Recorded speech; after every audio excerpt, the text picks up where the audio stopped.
Shmangeni këtë gabim, ja çfarë nuk duhet të bëni para gjumit në netët e nxehta të verës.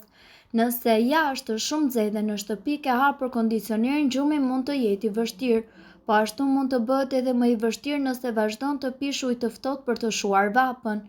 Sa më të larta temperaturat, aq më të ftohtë e duam ujin gjatë ditëve dhe netëve të nxehta, megjithse shkenca jep shpjegimet e veta.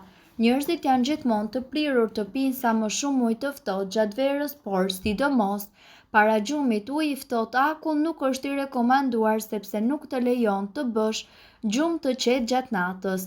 Si shpjegohet kjo? Uji i ftohtë me akull duhet shmangur sidomos para gjumit. Pirja e ujit të ftohtë jo vetëm që ngadalëson tretjen, por njëkohësisht ulë ritmin e metabolizmit duke ngushtuar renët e gjakut dhe duke ulur ndjeshëm hidratimin. Në këtë mënyrë, uji i ftohtë nuk e lejon trupin të bjerë në qetësi dhe të bëhet gati për gjumë. Për këtë arsye, rekomandohet që gjithmonë të paktën para se të flesh, pi një gotë ujë në temperaturë rrëdhome.